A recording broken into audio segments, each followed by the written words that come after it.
Selamat datang di channel Teman Fisika. Temanku, temanmu, teman kita belajar fisika. Di video kali ini kita akan membahas contoh soal torsi atau momen gaya. Udah siap? Oke, kita mulai. Soal tipe yang pertama. Ketika suatu benda diberikan gaya yang membentuk sudut tertentu. Pertanyaannya, sebuah batang AB yang mempunyai panjang 4 meter dengan poros titik A diberikan gaya F sebesar 16 Newton, membentuk sudut 30 derajat seperti gambar. Tentukan besar momen gaya yang terjadi pada batang AB tersebut. Penyelesaian. Nah, yang pertama yang harus kita lakukan untuk menjawab pertanyaan ini yaitu mengidentifikasi soal, mencari apa yang diketahui dalam soal dan apa yang ditanya oleh soal tersebut. Yang pertama, yang diketahui di sini di soal ada batang AB panjangnya 4 meter. Berarti yang pertama diketahui apa? Panjang batang yaitu 4 meter atau jarak dari titik A yaitu porosnya ke titik B sepanjang 4 meter. Nah, kita tuliskan yang pertama. Untuk jarak ini dilambangkan dengan huruf R. R sama dengan 4 meter. Yang kedua, yang diketahui di soal yaitu diberikan gaya F sebesar 16 Newton. Maka yang diketahuinya F atau gaya sama dengan 16 Newton. Membentuk sudut 30 derajat. Sudut antara batang dengan gaya. Sudut dilambangkan dengan theta. Theta sama dengan 30 derajat. Lalu, yang ditanya apa? Tentukan besar momen gaya. Berarti, yang ditanya di soal itu momen gayanya atau torsi. Torsi itu lambangnya tau. Jadi ditulis di yang ditanya itu tau. Setelah kita mengidentifikasi soal, maka kita harus mencari jawaban dari pertanyaan soal tersebut. Nah, karena di sini yang ditanya itu adalah momen gaya atau torsi, maka kita tuliskan dulu rumus dari torsi atau momen gaya tersebut, di mana rumusnya adalah tau sama dengan F dikali R. Torsi sama dengan gaya dikali jarak. Gaya di sini adalah gaya yang tegak lurus dengan bidang, dan jarak di sini adalah jarak dari gaya menuju ke poros. Kalau kita lihat di soal ini, gaya yang diberikan di titik B itu tidak tegak lurus dengan bidangnya, tapi membentuk sudut 30 derajat. Lalu, kita harus proyeksikan gaya F ini agar jadi tegak lurus ke bidang atau kita sebut dengan FY. Proyeksi dari gaya F ke sumbu Y. Karena di sumbu Y ini dia tegak lurus dengan bidangnya. Nah, lalu bagaimana cara menghitung FY ini? Kita lihat. Kita masuk ke trigonometri dasar.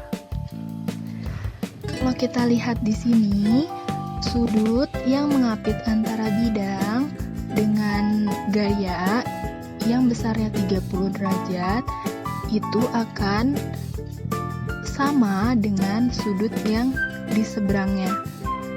Namanya sudut dalam berseberangan. Nilainya sama 30 derajat. Nah, kita mau cari tahu nih gaya yang diproyeksikan ke sumbu Y atau FY.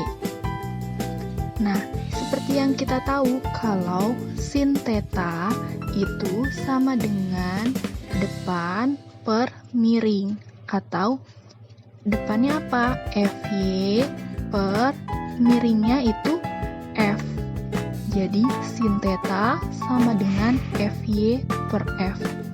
Kalau kita mau cari FY-nya saja, berarti F-nya harus pindah ruas. Ketika dia pembagian, pindah ruas menjadi perkalian. Jadi FY sama dengan F sin theta. Lalu kita masukkan rumus FY tersebut ke rumus momen gaya. Maka rumus momen gayanya menjadi tau sama dengan F dikali R dikali sin theta. Lalu kita masukkan angkanya menjadi tau sama dengan F-nya itu 16, R-nya itu 4, sudutnya itu 30 derajat. Jadi 16 dikali 4 dikali sin 30 derajat. Hasilnya yaitu 16 kali 4 yaitu 64. Sin 30 itu setengah atau 0,5. 64 dikali 0,5 yaitu 32. Satuan dari torsi yaitu Newton meter. Jadi hasilnya torsi yang bekerja pada batang AB sebesar 32 Newton meter searah jarum jam. Karena torsi adalah besaran vektor atau besaran yang memiliki arah, maka kita masukkan arah dari torsi pada sistem batang AB tersebut. Tahu dari mana kita arahnya itu searah jarum jam? Jadi ketika porosnya itu ada di A, berarti A itu diam. Lalu gaya dari titik B itu arahnya ke bawah, berarti ditarik. Ketika poros A itu diam, di titik B itu ditarik ke bawah, maka geraknya itu akan berupa gerak melingkar searah jarum jam.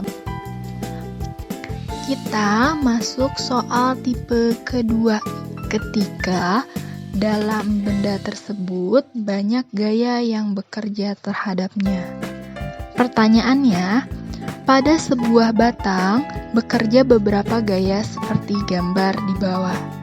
Jika panjang AB sama dengan BC sama dengan CD yaitu 2 meter, tentukanlah torsi yang bekerja pada batang terhadap titik B. Penyelesaian. Yang pertama yaitu kita mengidentifikasi soal dengan menuliskan apa yang diketahui dan ditanyakan oleh soal. Yang pertama yang diketahui bila kita lihat ke gambar itu ada gaya yang diberikan oleh titik A atau FA sama dengan 10 Newton. Yang kedua itu ada gaya yang diberikan oleh titik C atau FC sama dengan 8 akar 2 Newton. Yang ketiga yaitu ada gaya yang diberikan oleh titik D atau FD sama dengan 8 Newton. Gaya pada titik C itu membentuk sudut 45 derajat atau theta C sama dengan 45 derajat. Lalu ada jarak. Karena di sini yang menjadi poros itu adalah titik B, maka kita harus mencari tahu jarak dari masing-masing titik ke titik B. Yang pertama itu dari titik A ke titik B atau RBA itu 2 meter. Yang kedua itu jarak dari titik C ke titik B sama yaitu 2 meter. Yang ketiga yaitu jarak dari titik D ke titik B. Karena BC sama dengan CD itu 2 meter, maka dari BC ditambah ke CD menjadi 4 meter. Jadi RBD atau jarak dari titik B ke D itu 4 meter. Selanjutnya yang ditanya yaitu torsi yang bekerja pada batang terhadap titik B, atau titik B adalah poros dari sistem tersebut. Maka yang ditanya adalah sigma tau B. Nah, yang pertama yaitu kita masukkan rumus umum torsi untuk sistem tersebut. Kita tulis sigma tau B sama dengan tau A ditambah tau C ditambah tau D.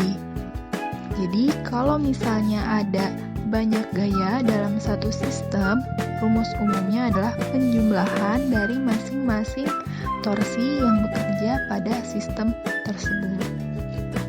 Lalu di sini ada aturan untuk pemberian tanda positif dan negatif pada rumus torsi sistem tersebut.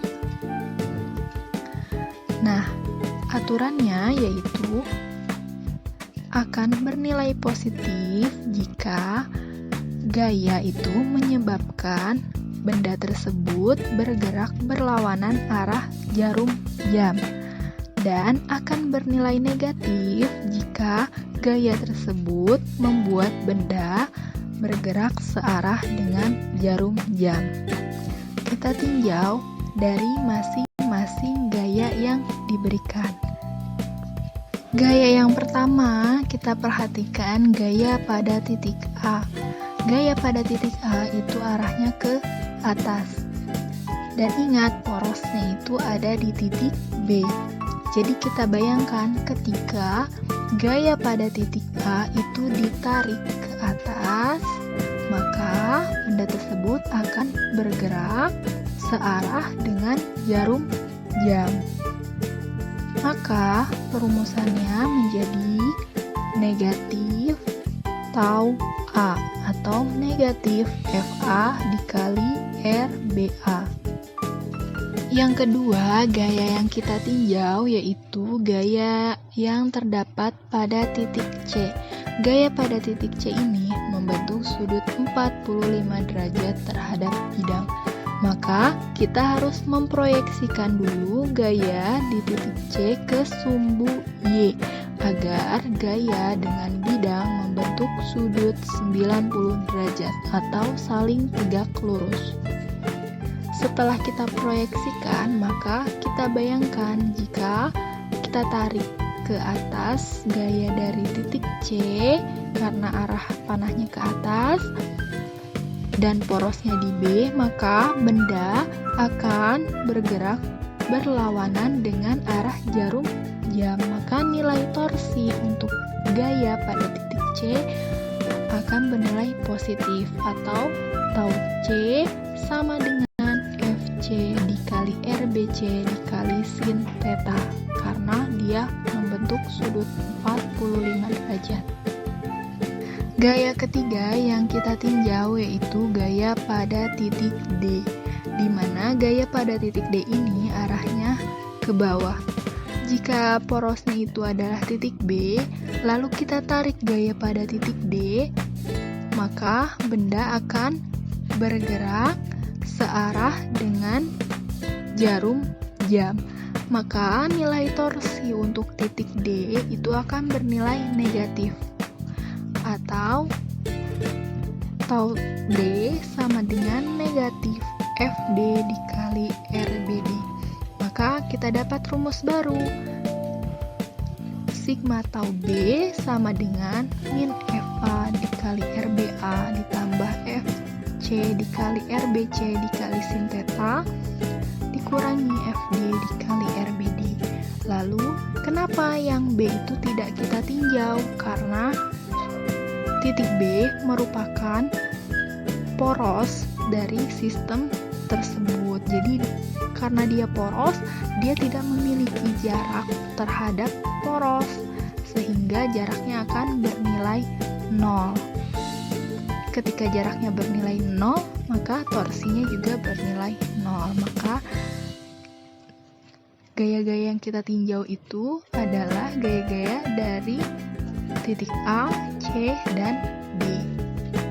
Kita naikkan ke atas rumusnya, lalu kita masukkan angkanya.